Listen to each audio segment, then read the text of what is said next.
오늘의 말씀은 요한복음 20장 24절에서 27절 말씀입니다.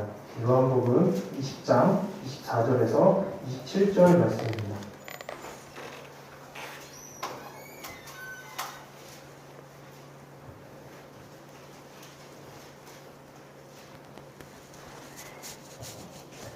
제가 먼저 읽고 한 절씩 교독하시겠습니다. 12 제자 중에 하나로서 디두모라 불리는 도마는 예수께서 오셨을 때 함께 있지 아니한지라. 다른 제자들이 그에게 이르되 우리가 주를 보았노라 하니 도마가 이르되 내가 그의 손에 옷자국을 보며 내 손가락을 그 못자국에 넣으며 내 손을 그 옆구리에 넣어보지 않고는 믿지 아니하겠노라 하니라. 며느리를 지나서 제자들이 다시 집안에 있을 때 도마도 함께 있고 문들이 닫혔는데 예수께서 오사 가운데 서서 이르시되 너희에게 평강이 있을지어다 하시고 도마에게 이르시되 내 손가락을 이리 내밀어 내 손을 보고 내 손을 내밀어 내 옆구리에 넣어보라. 그리하여 믿음 없는 자가 되지 말고 믿는 자가 되라. 아멘. 예, 할렐루야. 반갑습니다, 여러분. 예, 저는 백오대대 우리 높은뜻 백오교회를 섬기고 있는 김용식 목사입니다. 오늘 이렇게 하나님께서 허락해 주신 영광스러운 자리에 참으로 오랜만에 우리 MCF 회원님들과 또 여단의 많은 목사님들이 함께 모여 예배 드릴 수 있음에 대해서 감사드립니다.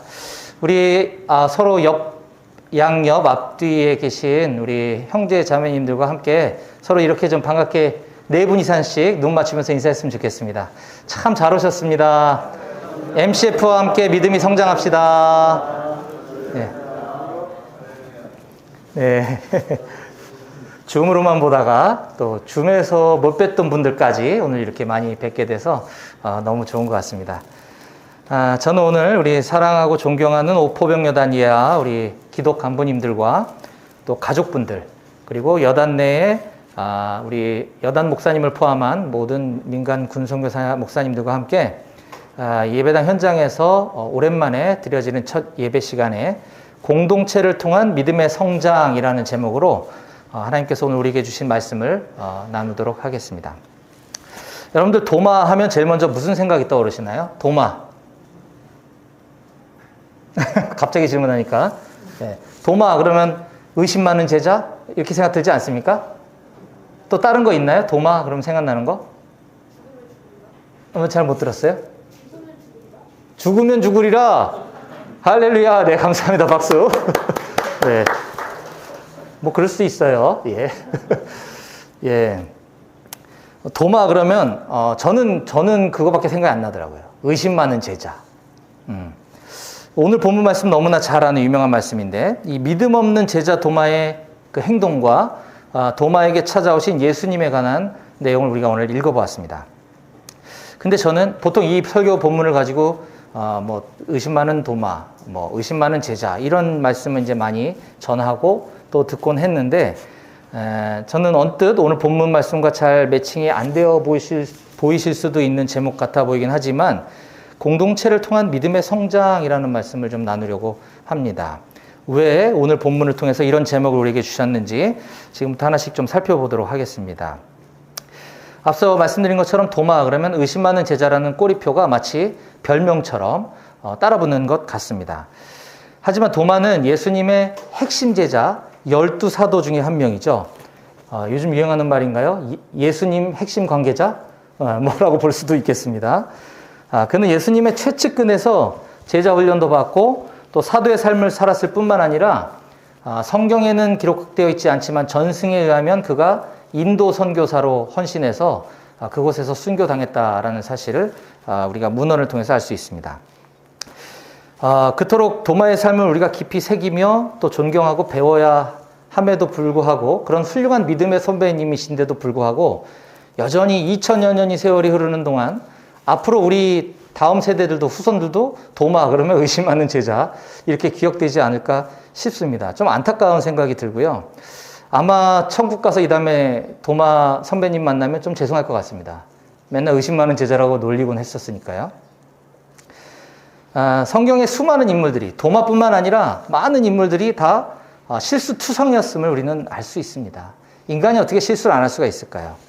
어쩌면 도마의 모습은 우리의 모습인지도 모르겠습니다. 그럼에도 불구하고 도마에게만 이런 불명예스러운 꼬리표가 계속 따라붙는 것에 대해서 저는 오늘 이 도마의 실수 이 부분에 주목하기보다는 이 도마가 어떻게 믿음의 성장을 이루게 되었는지, 그래서 어떻게 그렇게 훌륭한 사도로서 복음 전하는 복음 증거자가 될 수 있었는지에 대해서 말씀을 함께 좀 살펴보기 원합니다. 다른 12제자들 중에 베드로나 요한, 야고보 사도에 비해서 상대적으로 도마는 성경에 잘 기록되어 있지 않은 어쩌면 비주류 제자 중에 한 명입니다. 성경에 도마라는 이름을 검색해 보면 마태복음 10장, 마가복음 3장, 누가복음 6장, 요한복음 11장, 20장, 21장, 사도행전 1장 이렇게 총 8군데에만 등장을 하는데, 그것도 대부분은 예수님의 제자 중에 뭐 누구와 도마 뭐 이렇게 이름 나열하는 것에 그냥 이름만 등장하는 것이 거의 대부분입니다. 한 요한복음에 등장하는 한 두세 군데를 제외하고는 예수님의 제자 알페오의 아들 다데오와 뭐 시몬 가룟 유다 할 때 도마 이렇게 등장하는 거죠. 자, 그러면 그 몇 군데밖에 안 되는 곳을 통해서 우리는 도마의 성장과 신앙의 배경을 좀 살펴볼 수가 있는데, 우선 요한복음 11장 16절을 한번 찾아보겠습니다. 요한복음 11장 16절 상반절에 보면, 요한복음 11장 16절 상반절입니다. 예. 디두모라고 하는 도마가 다른 제자들에게 말하되 우리도 주와 함께 죽으러 가자 하니라 라고 하면서 제자들의 이름만 쭉 나열하던 것에서 이제 처음 도마가 디두모라고도 불렸던 사람이다 라고 하는 약간의 힌트를 우리에게 주고 있습니다. 이 디두모라고 하는 단어는 헬라어로 쌍둥이라는 뜻이고요. 이 도마라는 이름 역시 히브리어로 쌍둥이라는 뜻을 가지고 있습니다. 대부분의 성경의 중요한 비중 있는 인물들을 소개할 때에는 어느 지파 출신이며 또 누구의 아들 누구 이런 식으로 소개하기 마련인데, 이 도마는 그의 출신 배경이나 가문에 대해서 전혀 성경이 언급하고 있지 않습니다. 그저 그가 쌍둥이로 출생했구나라는 그다지 중요하지 않은 부분이긴 합니다만, 이렇게 도마를 처음 언급하기 시작하고요. 지금 이 11장 우리가 읽었던 부분에서 도마는 예수님의 말씀을, 예수님의 뜻을 전혀 헤아리지 못하는 굉장히 철없는 초보 수준의 신앙인인 것을 우리가 유추해 볼 수 있습니다. 자, 요한복음 11장 5절에서 8절까지를 제가 한번 읽어드리겠습니다. 예수께서 본래 마르다와 그 동생 나사로를 사랑하시더니 나사로가 병들었다함을 들으시고 그 계시던 곳에 이틀을 더 유하시고 그 후에 제자들에게 이르시되 유대로 다시 가자 하시니 제자들이 말하되 랍비여 방금도 유대인들이 돌로 치라 했는데 또 그리로 가시려 하나이까? 자, 14절 15절입니다. 같이 함께 읽어볼까요? 14, 15절 시작. 이에 예수께서 밝히 이르시되 나사로가 죽었느니라. 내가 거기 있지 아니한 것을 너희를 위하여 기뻐하노니 이는 너희로 믿게 하려 함이라. 그러나 그에게로 가자 하시니. 자, 이런 앞부분의 배경에 이어서 따라 나온 도마의 언급은 바로 우리도 주와 함께 죽으러 가자라는 16절의 표현이었었습니다.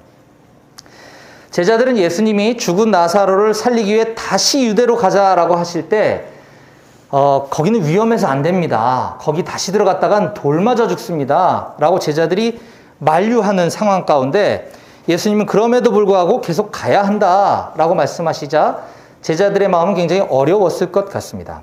어쩌면 돌 맞아 죽을지도 모르는 그 위험한 길을 가시겠다고 하시니 혼자 가시라고 할 수도 없고 그렇다고 따라가겠다고 할 수도 없을 이때에 도마의 이 11장 16절의 말씀은 내가 죽음을 무릅쓰고 주님을 따르겠습니다라는 고백이기보다는 상황 파악을 잘 못하는 철없는 제자의 모습이라고 볼 수 있습니다. 이렇듯 도마는 어떻게 보면 용기 있는 모습처럼 보이긴 하지만 굉장히 초보 수준의 신앙인인 모습을 우린 요한복음 11장을 통해서 볼 수가 있습니다. 자, 그 다음에 도마에 대해서 성경이 보여주고 있는 곳은 요한복음 14장입니다. 조금만 뒤로 넘어가 보시면 14장 2절과 3절, 4절을 제가 읽어드리도록 하겠습니다. 요한복음 14장 2, 3, 4절입니다. 내 아버지 집에 거할 곳이 많도다. 그렇지 않으면 너희에게 일렀으리라. 내가 너희를 위하여 거처를 예비하러 가노니 가서 너희를 위하여 거처를 예비하면 내가 다시 와서 너희를 내게로 영접하여 나 있는 곳에 너희도 있게 하리라. 내가 어디로 가는지 그 길을 너희가 아느니라. 자, 5절 같이 함께 읽겠습니다. 시작. 도마가 이르되 주여 주께서 어디로 가시는지 우리가 알지 못하거늘 그 길을 어찌 알겠사옵나이까. 네. 여기서 예수님께서 하신 말씀은 조금 더 수준 있는 조금 어려운 가르침을 말씀해 주고 계십니다. 예수님의 구속사역의 절정이라고 할 수 있는 십자가 대속의 죽으심 이후에 부활과 승천 과정을 거쳐 우리 믿는, 여기 있는 우리 모두를 포함한 우리 믿는 하나님의 자녀들을 위해 하늘에 거처를 마련하러 가시겠다라는 말씀에 도마는 주여 주께서 어디로 가시는지 우리가 알지 못하거늘 그 길을 어찌 알겠사옵나이까 라고 하면서 그의 영적인 호기심, 그걸 좀 알려주세요. 무슨 말씀이신지 제가 잘 못 알아듣겠습니다 라고 질문을 하는 모습을 볼 수 있습니다. 앞서 11장의 도마의 모습에 비하면 다소 좀 성숙한 모습이라 할 수 있겠습니다. 도마의 이런 어린아이 같은 솔직한 신앙, 그리고 영적 호기심, 영적인 갈급함 가운데 그 5절에 도마의 질문에 대한 예수님의 답변으로 따라 나온 구절이 그 유명한 요한복음 14장 6절입니다. 예수께서 이르시되 내가 곧 길이요 진리요 생명이니 나로 말미암지 않고는 아버지께로 올 자가 없느니라. 아멘. 예. 이 예수님의 이 주옥 같은 말씀이 바로 도마의 그 순수한 신앙, 호기심 어린 질문에서부터 나온 가르침이다라는 것이죠. 이렇게 잘 성장하고 있던 제자 도마는 이제 그 다음에 성경이 언급하고 있는 장면이 요한복음 20장인데 스승이신 예수님의 죽으심이라고 하는 엄청나게 충격적인 사건을 경험하게 됩니다. 그러자 도마는 큰 충격과 시리에 빠져 영적인 슬럼프가 찾아오게 되죠. 요한복음 20장 24절 25절 말씀을 제가 읽어드리겠습니다. 12 제자 중에 하나로서 디두모라 불리는 도마는 예수께서 오셨을 때에 함께 있지 아니한지라. 다른 제자들이 그에게 이르되 우리가 주를 보았노라 하니 도마가 이르되 내가 그의 손에 못자국을 보며 내 손가락을 그 못자국에 넣으며 내 손을 그 옆구리에 넣어보지 않고는 믿지 아니하겠노라 하니라. 우리는 바로 이 장면 때문에 도마를 의심 많은 제자라고 치부해버리는 것이죠. 자, 앞서 14절에 이 영적인 호기심에 따라서 알고자 하는 그 질문, 성장을 이루어가고 있던 그 도마의 모습은 온데간데 사라지고 지금 도마는 매우 심각하고 위험한 영적인 슬럼프에 빠져 있다는 것이죠. 그럼 왜 도마가 이렇게 된 걸까요? 스승이신 예수님이 십자가에 죽으셨기 때문에 그건 너무나 당연한 얘기지만 이 요한복음의 저자는 바로 그 앞부분인 19절에서 23절에 부활하신 예수님께서 그 12제자, 제자 공동체를 찾아와 주시는 장면을 기록하면서 도마가 그곳에 있지 않았다라고 우리들에게 가르쳐주고 있습니다. 이거는 부활하신 예수님이 미리 예고도 없이 찾아오셨던 그 순간에 해필 잠깐 화장실 갔다는 뜻이 아니라 도마는 제자 공동체를 떠나 있었다는 것이죠. 자, 그러자 부활하신 예수님을 직접 경험하게 된 그 나머지 제자들이, 그 예수님의 제자 공동체 지체들이 공동체를 떠나 있었던 도마에게 찾아가게 됩니다. 25절 상반절 한번 보겠습니다. 20장 25절. 다른 제자들이 그에게 이르되 우리가 주를 보았노라 하니. 자, 그러자 도마가 이르되 내가 그의 손에 못자국을 보며 내 손가락을 그 못자국에 넣으며 내 손을 그 옆구리에 넣어보지 않고는 내가 믿지 않겠다. 이렇게 얘기를 하는 것입니다. 공동체를 떠나서 영적인 슬럼프에 깊이 빠져있던 도마에게는 예수님의 부활 소식이 믿겨지지가 않았습니다. 물론 다른 제자들도 그런 상황이라면 그랬을 수도 있겠죠. 자, 그런데 말입니다. 굉장히 다행스러운 거는 그렇게 도마를 위해서 다시 찾아가서 예수님 부활 소식을 다른 공동체 지체들이 전해주자 그 도마가, 공동체를 떠났던 도마가 다시 공동체로 돌아왔다라고 하는 기쁜 사실입니다. 자, 26절 상반절을 보겠습니다. 20장 26절입니다. 여드레를 지나서 제자들이 다시 집안에 있을 때에 도마도 함께 있고, 할렐루야. 예. 저는 요한복음의 저자가 이 부분을 의도적으로 기록했다고 생각합니다. 예수님은 부활의 증인이 되시기 위해서 많은 사람들에게 당신의 부활 소식을 보여주고 알려주셔야만 했는데 그 12제자들에게 찾아오신 지 불과 8일 만에 다시 찾아가신 이유는 도마 때문이었습니다. 그때 도마가 없었는데 이제 도마가 그 자리에 와 있었던 것이죠. 그 역할을 제자 공동체 지체들이 도와서 했다라는 것입니다. 그렇게 해서 도마의 신앙이 다시 회복될 수 있었고 그 이후에 도마의 삶에 대해서는 성경이 침묵하고 있지만 우리는 도마가 인도 선교사로 헌신해서 그곳에서 순교당했다는 사실을 볼 때에 그 이후로 도마가 뭐 크고 작은 신앙의 기복은 있었을지 모르겠지만 꾸준히 믿음이 자랐구나라는 것을 우리가 알 수 있습니다. 사랑하는 우리 오포병여단의 우리 모든 MCF 회원 여러분, 그리고 우리 간부님들과 가족 여러분, 여러분들에게 있어서 이와 같은 귀한 믿음의 공동체가 어디입니까? 저는 첫째는 여러분들이 각자 속해 있는 부대 교회라고 생각합니다. 간혹 가다가 우리 믿는 간부님들 중에 밖에 있는 민간교회를 다니시는 분들도 더러 계십니다. 뭐 그분들을 제가 부정하자는 것은 아닙니다. 각자의 부르심과 소명 따라 그곳에서 사역을 하시는 아주 훌륭하신 믿음의 동역자들도 계십니다. 하지만 소수의 이제 그런 분들을 제외하고는 우리가 소속된 부대에서 같이 공동체를 이루어 신앙이 자라가야 될 줄로 저는 믿습니다. 가끔 이제 최근에 우리가 코로나19로 인해서 현장 예배가 중단됐다가 다시 재개됐다가 하면서 각 교회들이 유튜브 라이브로 뭐 예배 실황을 중계한다든지 네이버 밴드 또는 줌 같은 온라인 플랫폼을 통해서 어떻게든 우리 부대 장병들에게 계속해서 믿음의 진보를 이룰 수 있도록 도와줄까 고심 끝에 많은 교회들이 여러 가지 다양한 시도들을 해왔는 줄로 압니다. 그런데 그 와중에 가끔 군에 오기 전에 다녔던 모교회가 이제 너무나 그리운 나머지 모교회를 참여하거나 뭐 그랬던 적도 아마 있었을지 모르겠습니다.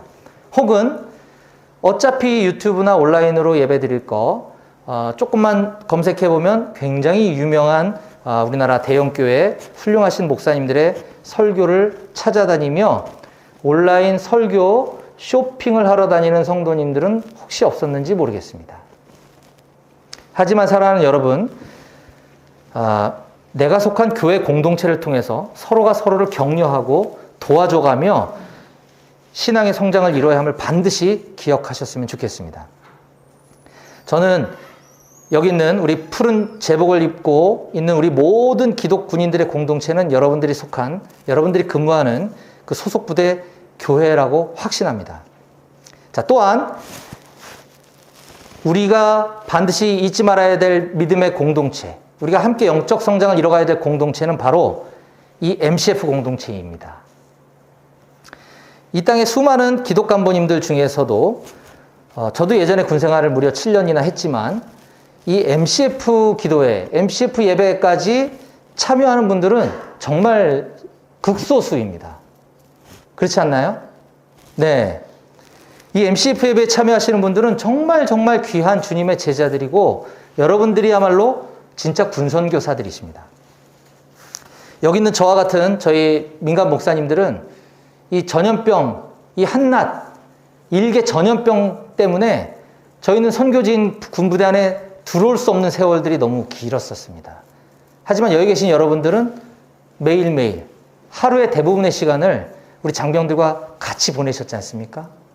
예, 여러분들이 바로 군선교사고 말로만 군선교사가 아니라 실질적인 군선교사의 삶을 살아가기 위해서는 우리 MCF와 같은 이런 믿음의 공동체와 함께 그 일을 감당하셔야 될 줄로 저는 믿습니다.